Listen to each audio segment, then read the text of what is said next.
လူတွေရဲ့ဇယိုက်တွေချောင်းမို့လို့လောကကြီးတစ်ခုလုံးဟာကတ်ဆိုင်တာပဲဖြစ်တယ်ဒါမို့ကံနဲ့ဆက်ဆက်အရာခသိဟာကံနဲ့ဆက်ဆက်ဘယ်လိုဆက်ဆက်တုံးဆိုမြတ်စွာဘုရားလည်းဒါတွေကိုခေါ်ထားတာပါလူတွေရဲ့လောက်ရမှန်ကန်တဲ့လမ်းကြောင်းကိုလူတွေသွေးဖီးလာပြီဆိုလို့ရှိရင်လူတွေကိုဒဏ်ခတ်တဲ့အနေနဲ့သဘာဝတရားကြီးကလည်းလူတွေကိုပြန်ပြီးတော့ဒုက္ခပေးလာလို့ကတ်ဆိုတဲ့သဘောတရားဟာကပ္ပဆိုတဲ့စကားလုံးကလာ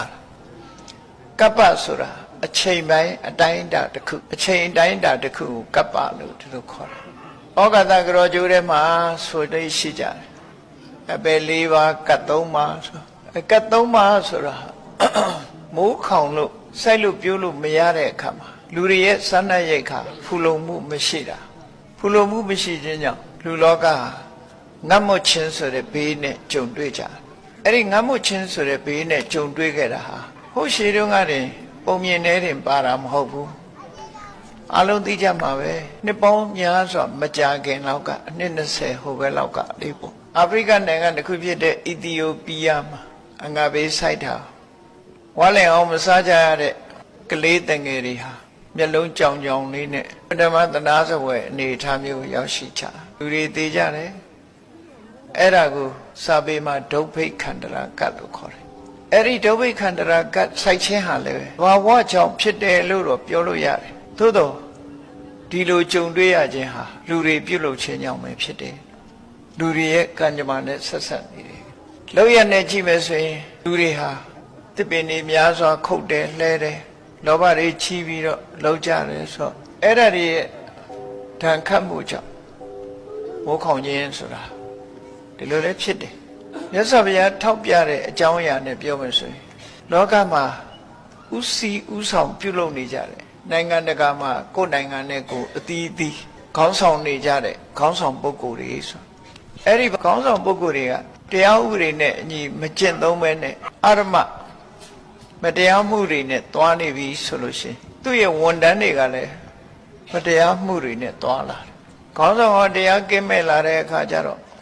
နောက်လိုက်တွေကလည်းတရားကင်းမဲ့လာအဲ့ဒါလို့ဟိုချုပ်တဲ့ပုဂ္ဂိုလ်တွေကတရားကင်းမဲ့လာတဲ့အခါ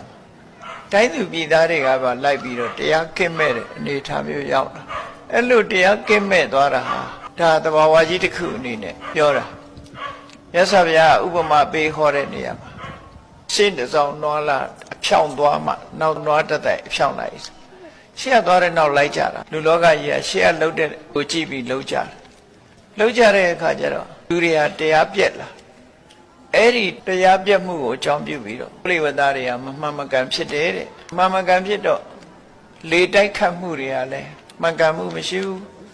မှန်ကန်မှုမရှိတဲ့အခါအကြောင်းတစ်ခုကဘာဖြစ်လဲလို့ဆိုရင်ကောင်းကင်ယံမှာလူသားတွေရဲ့မျက်စိနဲ့မမြင်နိုင်တဲ့နတ်တွေနေထိုင်တဲ့ဘုံဗိမာန်တွေရှိသူတို့ကလည်းလူပြည်မှာမျိုးပြတွေစီမံကိန်းတွေထားသလိုပဲသူတို့လည်းစနစ်တကျဗိမာန်တွေရဲ့တည်ရှိပုံကစနစ်တကျရှိတယ်တဘာဝလေတွေတိုက်ခတ်တဲ့အခါမှာဘုံဗိမာန်တွေဘက်ကိုမတိုက်ဖဲနဲ့ဘုံဗိမာန်မရှိတဲ့နေရာလမ်းကြောင်းတွေပေါ်မှာလေကတိုက်တယ်ပုံမှန်အားဖြင့်ဆိုလေသွားတဲ့လမ်းကြောင်းကတသက်ရှိ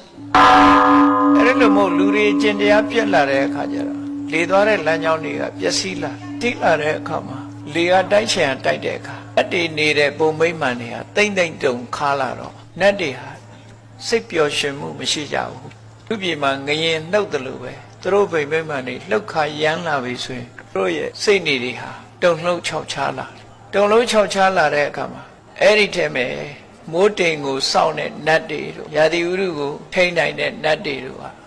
စိတ်လက်မကြည်မသာဖြစ်တဲ့အခါကျတော့မိုးခေါင်းတာဆိုတာအကြောင်းတစ်ခုအနေနဲ့ပါ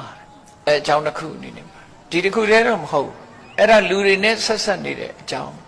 အဲ့တော့မိုးခေါင်းလာပြီဆိုရင်လူပြည်မှာမိုးလေဝသမမှန်ကန်သည့်အတွက်ကြောင့်စိုက်တဲ့သီးနှံတွေမှာဘာဖြစ်လာအစီဩဇာတွေပြည့်ပြည့်ဝဝမရစီဩဇာတွေပြည့်ပြည့်ဝဝမရတဲ့အစာတွေကိုစားကြတဲ့လူတွေဟာယောဂဗျာထူပြောလာတယ်လို့ဒီလိုဆိုတယ်ကြောင်းကျိုးဆက်တယ်ကြောင်းကျိုးဆက်တယ်အဲ့တော့လူတွေလှုပ်တဲ့လှုပ်ရကလူတွေကိုပြန်ထိတယ်ဆိုတဲ့အဓိပ္ပာယ်ဒုဗ္ဗိခန္ဓရာလို့ဆိုတဲ့အစာရည်စားခေါင်းပါမှုဖြစ်တယ်ဖြစ်လာတဲ့အခါမှာထိလာတဲ့သီးနှံကလည်းပဲလူတွေရဲ့နုပြိုမှုတို့ အသက်ရှည်မှုကိုမထိန်နိုင်ဘူးစားစားတွေဟာမထိန်နိုင်သည့်အတွက်ကြောင့်လူတွေဟာငယ်ငယ်ရွယ်နဲ့အိုရုပ်အိုရည်တွေဖြစ်ပြီးတက်တန်းတွေတိုးလာတယ်လို့ဆိုတယ်အေးဒီလိုငတ်မုတ်ခေါင်းမခြင်းရဲ့နောက်မှာဘာလိုက်လာတော့ဆိုရောဂန္တရကတဲ့ယောဂဖြစ်လာခဏခေတ်တော့ပြောမှာပေါ့ဗိုင်းရပ်စ်ပိုးကြောင့်လို့ဒီပိုးကပဲရောက်လာတော့ကမ္ဘာလောကကြီးထဲမှာဗိုင်းရပ်စ်ဆိုတဲ့အရာကတကယ်ကတော့သက်ရှိသတ္တဝါမဟုတ်ပါဘူးလူတွေအနေနဲ့ပြုဖို့ဖြစ်ပေါ်လာတဲ့သဘာဝတရားတစ်မျိုးသာလည်းဖြစ်တယ်ဗိုင်းရပ်စ်ဆိုတာပိုးလို့ခေါ်ပြီးမဲ့လို့ပိုးမဟုတ်တကယ်ကတော့သက်ရှိသတ္တဝါမျိုးမဟုတ်ဘူးသို့တော့လူတွေရဲ့ခန္ဓာကိုယ်ထဲရောက်သွားရင်ဒုက္ခပေးတဲ့အရာတွေပေါ့အဲ့တော့လူတွေလုံးရနဲ့ဆက်ဆက်ပြီးတော့လူတွေမှာယောဂဝေဒနာတွေဖြစ်လာတို့ယောဂပျောက်ဖို့ဆေးတွေတွေ့ထွင်လိုက်လှုပ်လိုက်